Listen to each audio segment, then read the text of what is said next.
Hi everybody, I'm Chef Nicholas Lodge and I'd like to welcome you to this YouTube video. In this video I'm going to show you how to make my FlexiGlue. This is a glue I developed specifically to use with my new FlexiPaste in collaboration with Sugarin. Now this FlexiGlue enables you to, when you make sugar flowers especially, or dress figures and other things that you can use the FlexiPaste for, what it means is the glue will stay flexible along with the petals. In traditional flower making, I have always used egg white. A lot of cake artists or sugar flower artists use edible glue. But the thing with egg white and edible glue, when they dry, they actually become hard. So if you have a flexible petal, for example here, bringing in, showing you like a rose. So this rose is made with my FlexiPaste. And as you can see, it has flexibility. So especially on like, say, the outer petals of the rose, when we come and dust this rose, because the paste stays flexible for well over 3 weeks, if you have just made the rose and a few hours later want to color it, which is totally fine to do, what will happen is the paste is flexible. So if you have used egg white or edible glue, what will happen is if you put too much pressure on there, the petals are just going to sort of break away from the glue. So the sort of contact is just going to sort of obviously not work. The FlexiGlue is made specifically to use with my FlexiPaste, enabling your glue to stay flexible with the flowers. And so especially with flowers, it's mostly really important for flowers like, say, roses here. When you do flowers like, say, Gerber daisies, you know, any of that sort of family where they're a little spiky, all right? Because, you know, this flower was made several months ago, but the petals are still flexible. And then flowers like, say, gardenias here, you can see here. So again, you can see here on the gardenia, if we had used egg white here, and because the petal is still flexible, what would happen is if you put too much pressure, it's just going to break off. It's not going to snap, but what's going to happen is the glue would just come unglued. And so that's where the FlexiGlue comes in really useful. Now, this is in collaboration with obviously the actual download. So if you go to nicholaslodge.com and you click on recipes and templates, you actually have a printable PDF recipe there to follow as well. Now this glue, I'm showing you just the sort of the quantity I normally make, but you could double this recipe. And also the other thing with the glue is if you want to make it a little runnier, you could just add extra water. If you wanted to make it thicker, you could actually just start off with more of the FlexiPaste in the base of the product. So recipe I'm suggesting, and we're going to start off with 6 grams, okay, of the FlexiPaste. Now, this is my white FlexiPaste. This is the 400-gram pack. This also comes in a 200-gram pack as well. Also, it comes in colors in a 200-gram pack. So check out my other video because I have another YouTube video on using the FlexiPaste, showing how to roll it, how to cut with it, how to store with it, and all different other little tips I'm going to share with you. But this video is specifically showing you how to make the glue. So we're going to take 6 grams. So using a small digital scale. And those of you that are familiar with my flower making methods, I use the size guide. So this size guide here, alternatively, you can also use a number 10 size on the size guide, okay? But most of you should have a digital scale. And so we're going to take the paste here. And obviously just going to take out some of the paste, and we're just going to measure off 6 grams of paste. So there we go. So that's nearly there. So just 6 grams. All right, so 6 grams of paste. And as I said, on the size guide, so on my size guide here, this would be like number 10 size. So about 1/3 below, 2/3 above, okay? And that is how we would measure the paste. Now, I'm going to use a microwave, all right? And also what I've done is I'm going to use a little bowl. Now, I'm using a silicone bowl because this silicone bowl is actually then easy to hold. You can almost like grip it a little bit when I'm stirring this, because I'm going to really use the same foundation as we would use in cooking for making a roux, making like a bechamel sauce, making obviously a white sauce where you're going to take, or when you thicken a stew or a soup, when you take cornstarch or corn flour, you add water to it, and then you add that into that and you bring it to the boil. So we're using, to thicken it up, using the same sort of, as I said, principles as that. So anyway, so I'm going to take my 6 grams of my paste and I'm just going to flatten it, okay? I'm just going to put it in the bottom of the bowl here. And then I'm going to take some hot water. Now, in your recipe download, you can either take water straight out of the tap. My particular tap here at my school, as the water is very hot. You can also just microwave some water, or you also can take a tea kettle. It doesn't have to be boiling water, but just hot water, okay? So I actually used a tea kettle, electric tea kettle, and I did that about 15 minutes ago. So obviously I brought it to the boil, but also if you're microwaving or using a tea kettle, just as it starts to come to the boil, you can just switch it off. Anyway, so I'm going to take some of that water, and I'm going to put some into a little container here. So I've got some of that ready for the next step. And I'm going to take a half a teaspoon, which is 2.5 mils. If you don't have a half teaspoon, but you have a full teaspoon measure, just take one of those, because what we're going to do is I'm going to put about half a teaspoon in. We're going to microwave it for 10 seconds, stir it, then add another half a teaspoon, okay? But if you have a half teaspoon measure, okay? So we're going to take the half teaspoon of the hot water. I'm going to pop this in, and I'm going to pop this into my microwave. Now, my microwave I'm using here, I've got obviously a 30-second option on here. So what I'm doing is I'm just going to put it on to the 30 seconds, and I'm just going to put it in there for 10 seconds. All right, and so then obviously, or just count down from a minute. But a lot of microwaves have there we go. All right, so now I've got that for 10 seconds here. All right, so what that's done is actually sort of softened the paste here. And so then what I'm going to do is I'm just going to use my little spatula here. I'm just going to use my little spatula, and I'm just going to squash this little palette knife or a spatula, because I've softened the paste as well, plus the water is hot. What this is going to do is going to just soften this down. All right, so you're just going to blend this like this. Okay, and then once you sort of get the water integrated into this, just going to pop it onto my table, and I'm just going to use my palette knife or my spatula. Alternatively, you could also use, for example, like a bench scraper. You could use that and just sort of obviously, but I found the little palette knife, it works really well. But so I'm just going to as you can see, I'm just blending this in. So what I'm doing here is I'm just sort of softening this down. So I'm almost making, as I said, a bit like a sort of cooking like a roux, because this is a starch-based paste. Okay, so just gonna blend that in, and then once we've done that, I'm gonna put it back into this bowl here. Just gonna clean off my, and you can use like a smaller. I use my little mini palette knife here. But like a little mini palette knife like this is I use a lot in cake decorating and for things like that, but it's not really strong enough to do the initial mixing with that. I'm just going to just clean up my station. And then what I'm going to do here is I'm going to add another half teaspoon of water. Now the reason I do it like this is that if you put the whole teaspoon of water in, the mixture is going to be very soft, so it's not so easy to paddle on the table. So another half teaspoon of water. And you see, because this mixture is softer, we can obviously mix this up very easily. But of course, as I said at the beginning in the introduction, you can do a double recipe if you want to. But this goes a long way. And you could use this, of course, for flour making, but also if you're using the FlexiPaste, which is a wonderful paste because of it staying flexible. And plus you can get it so fine when you're dressing figures. So those of you that do like figure modeling, when you're dressing figures and things. You see, now I'm just going to mix this up. The little silicone bowls are good because, you know, you can actually sort of hold them. It's a little bit easier than a sort of bowl that's going to slip around. All right, so you're just going to mix this up. So you see how you have almost like a royal icing consistency. If you do lose like a little drop of water, don't worry too much about it, because it's not really precise recipe.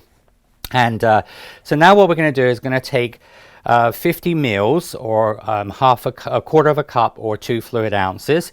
So obviously, you know, there's many options here, but you're just going to measure off like 50 mils, or as I said, that would be the same. As you can see, this is obviously a US measure cup, so quarter of a cup or 2 fluid ounces.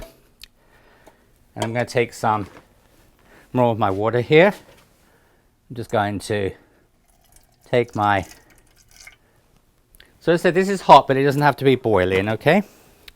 And so you've got your hot water, and then what we're going to do, we're going to actually change out now to a little whisk.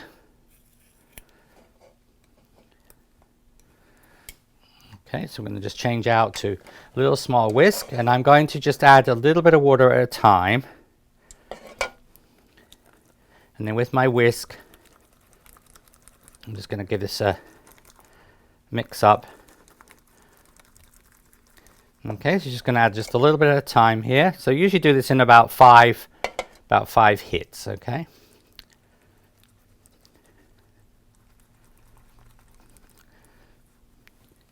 So just going to continue mixing this. If you have any little tiny lumps, don't worry about it, because we're going to be actually straining this at the end. And this is going to be my third. But as I said, it's a little bit like when we make use corn flour or cornstarch to thicken, say, a stew or a soup or something, or a dish. You know, you take a little bit of your corn flour, cornstarch, generally add a little bit of water, a little bit of milk to it, make a thick paste, then slowly add some more to it. So it's the same here. All right, and then once you get to that point, you can just now just mix this up. The other thing with this glue, which is very convenient, is with making flowers with egg white, you have to be really careful, because if you get egg white, for example, like on a petal, like a little splash of it, with using egg white, what happens, it dries shiny, like almost like a shellac or a varnish. So that means when you come to dust the flowers or airbrush them or whatever technique you're using, you're going to get little areas where the color won't stick.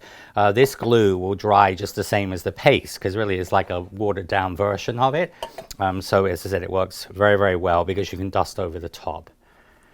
All right, so now we've got to this point. We're going to put this into a microwave safe bowl. So both of these, of course, containers, the silicone is microwave safe as well. Okay, and then we're going to, and then because I've got my, I have my, obviously microwave, obviously I use 10 seconds of the 30-second feature. So, you know, if you were setting it for a minute, just set it for a minute. After 10 seconds, take it out, but don't cancel it, because then you're going to put it back in. So now we're just going to go back in for another 20 seconds. All right, we're going to take it out. We're going to give it a good whisk, and then we're going to microwave it for another 30 seconds. Now what's going to happen in the second 30 seconds is going to boil the mixture. And so, as you know, like in baking and cooking especially, you know, when you obviously bring something to a boil that's got a cornstarch base in it or roux, what it's going to do is going to thicken the product. So it's going to take this out, and then we're just going to give it a good stir. Just going to make sure everything is incorporated into here. All right, and then I'm going to go back into my microwave for another 30 seconds.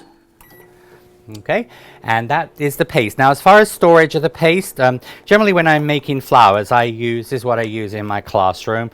This is a little small, like food service container. This is actually a 3-ounce size one, so about a 75 ml size one, and but just a little container. And then what I do is I have a hole in this, and I have a little rubber stopper. So when I'm making sugar flowers, what I do is I can keep the lid on, take the rubber stopper out, and then I'll show you in a second in my finished one. You can then use that for your wire and your glue, and then pop the rubber stopper back in. So see, this is now boiled, so it's actually thickened it, so a bit like a custard. So you can see how it's actually sort of thickened the product, just like a custard. I'm going to give it a good stir. You said you will have some little lumps in here, because obviously the cornstarch, the little tiny pieces are actually going to thicken, but that is fine, that's normal. Just going to give it a little stir.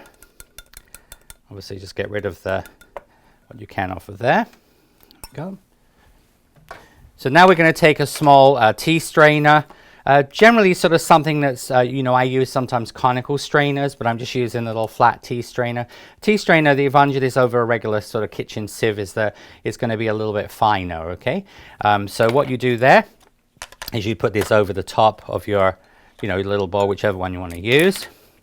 And I'm going to take just a little spatula here, and I'm just going to pour that into the tea strainer. You see, it's almost just looks a bit like a white like if you were making like a custard. You're just going to get this mixture. Just scrape that all out. Okay, and then what I'm going to do here is I'm using a rubber spatula. I'm just going to start to stir this. It's going to come through the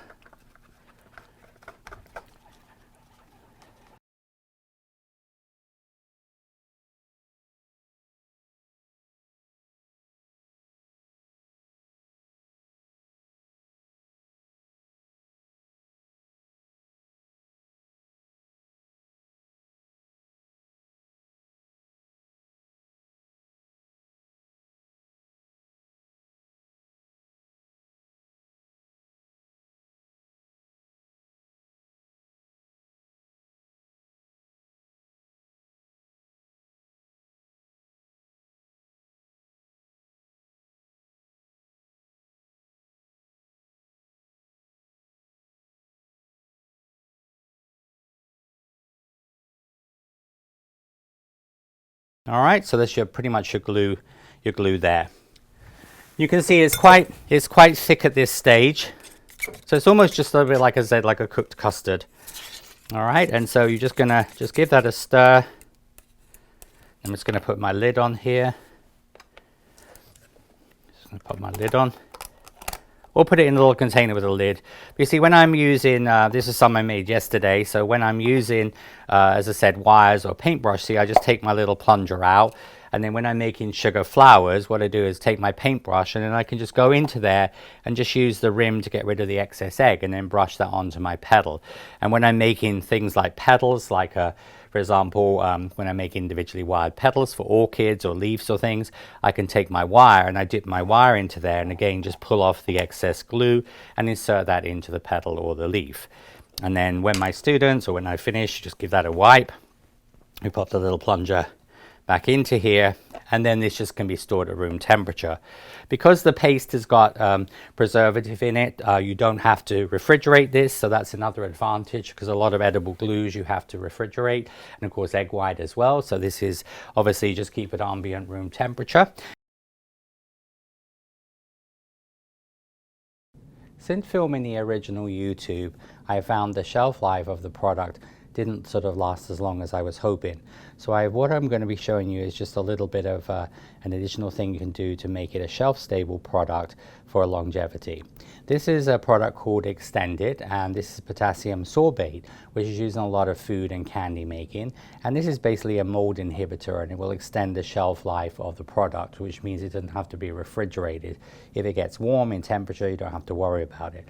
So once you've basically microwaved and ready to strain it, I'm going to add 3 drops of the product. All right, so you've got a little dropper bottle. So we're just going to put 1, 2, 3 drops. This product can be used for making things like edible glues and other products as well. As I said, it's used in candy making. So you're just going to mix the, extend it into the product. And then once you have mixed it through thoroughly, we're just going to strain it as shown in the original YouTube.